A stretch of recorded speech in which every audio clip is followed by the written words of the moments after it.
नवरात्र अब अपने अंतिम पड़ाव पर पहुंच चुका है। आज मां दुर्गा के 8वें स्वरूप आदि शक्ति महागौरी की पूजा की जाती है। 8वें दिन की पूजा देवी के मूल भाव को दर्शाता है।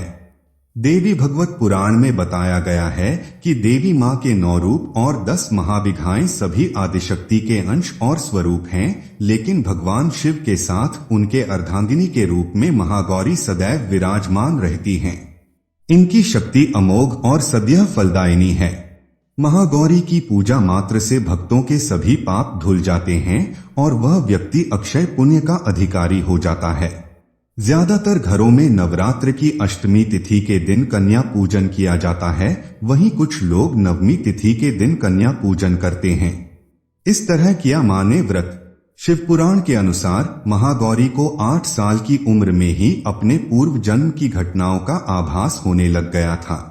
उन्होंने इसी उम्र से ही भगवान शिव को अपना पति मान लिया था और शिव को पति रूप में पाने के लिए तपस्या भी शुरू कर दी थी। इसलिए अष्टमी तिथि को महागौरी के पूजन का विधान है। इस दिन दुर्गा सप्तशती के मध्यम चरित्र का पाठ करना विशेष फलदायी होता है। जो लोग 9 दिन का व्रत नहीं रख पाते हैं, वे पहले और 8वें दिन का व्रत कर पूरे 9 दिन का फल प्राप्त करते हैं। महागौरी की कथा। देवी भागवत पुराण के अनुसार देवी पार्वती अपनी तपस्या के दौरान केवल कंदमूल फल और पत्तों का आहार करती थीं। बाद में माता केवल वायु पीकर ही तप करना आरंभ कर दिया था। तपस्या से माता पार्वती को महान गौरव प्राप्त हुआ है और इससे उनका नाम महागौरी पड़ा। माता की तपस्या से प्रसन्न होकर भगवान शिव ने उनको गंगा में स्नान करने के लिए कहा। जिस समय माता पार्वती गंगा में स्नान करने गईं, तब देवी का एक स्वरूप श्याम वर्ण के साथ प्रकट हुई, जो कौशिकी कहलाईं, और एक स्वरूप उज्ज्वल चंद्र के समान प्रकट हुआ, जो महागौरी कहलाईं। मां गौरी अपने हर भक्त का कल्याण करती हैं और उनको सभी समस्याओं से मुक्ति दिलाती हैं। ऐसा है मां का स्वरूप। देवी भागवत पुराण के अनुसार महागौरी का वर्ण रूप से गौर अर्थात सफेद हैं और इनके वस्त्र व आभूषण भी सफेद रंग के ही हैं। मां का वाहन वृषभ अर्थात बैल है, जो भगवान शिव का भी वाहन है। मां का दाहिना हाथ अभय मुद्रा में है और नीचे वाले हाथ में दुर्गा शक्ति का प्रतीक त्रिशूल है। महागौरी के ऊपर वाले हाथ में शिव का प्रतीक डमरू है। डमरू धारण करने के कारण मां को शिवा के नाम से भी जाना जाता है। मां का नीचे वाला हाथ अपने भक्तों को अभय देता हुआ वर मुद्रा में है और मां शांत मुद्रा में दृष्टिगत है। देवी के इस रूप की प्रार्थना करते हुए देव और ऋषिगण कहते हैं, सर्वमंगल मंगले शिवे सर्वार्थ साधिके, शरण्ये त्र्यंबके गौरी नारायणी नमोस्तुते।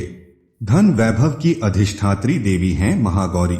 मां महागौरी अपने भक्तों के लिए अन्नपूर्णा स्वरूप हैं। यह धन वैभव और सुख शांति की अधिष्ठात्री देवी हैं। सांसारिक रूप में इनका स्वरूप बहुत ही उज्ज्वल कोमल श्वेतवर्ण और श्वेत वस्त्रधारी है। देवी महागौरी को गायन संगीत प्रिय है और यह सफेद वृषभ यानी बैल पर सवार हैं। इन दिन कन्या पूजन का भी विधान है। कुछ लोग नवमी के दिन भी कन्या पूजन करते हैं, लेकिन अष्टमी के दिन कन्या पूजना करना श्रेष्ठ रहता है। कन्याओं की संख्या 9 हो तो अति उत्तम है, नहीं तो 2 कन्याओं के साथ भी पूजा की जा सकती है। अष्टमी तिथि के दिन नारियल का भोग लगाने की परंपरा है। भोग लगाने के बाद नारियल प्रसाद रूप में बांट दें। वहीं जो भक्त कन्या पूजन करता है, वे हलवा पूरी सब्जी और काले चने का प्रसाद विशेष रूप से बनाया जाता है। मां की पूजा करते समय भक्तों को गुलाबी रंग के कपड़े पहनने चाहिए, क्योंकि गुलाबी रंग प्रेम का प्रतीक माना जाता है। महागौरी का ध्यान मंत्र। श्वेते वृषे समारूढ़ा श्वेतांबराधरा शुचिः महागौरी शुभं दद्यान महादेव प्रमोद्दा। या देवी सर्वभूतेषु मां गौरी रूपेण संस्थिता। नमस्तस्यै नमस्तस्यै नमस्तस्यै नमो नमः। महागौरी की पूजा विधि। अष्टमी तिथि पर महागौरी की पूजा का विधान भी बाकी दिनों की तरह ही होता है।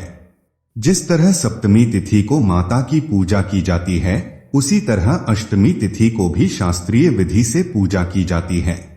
इस दिन माता के कल्याणकारी मंत्र ओम देवी महागौर्यै नम का जप करना चाहिए और मां को लाल चुनरी चढ़ानी चाहिए।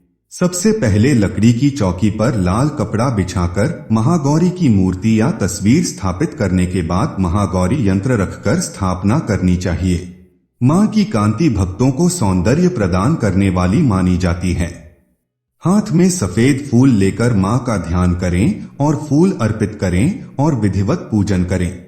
महागौरी को रात की रानी के फूल बहुत पसंद हैं।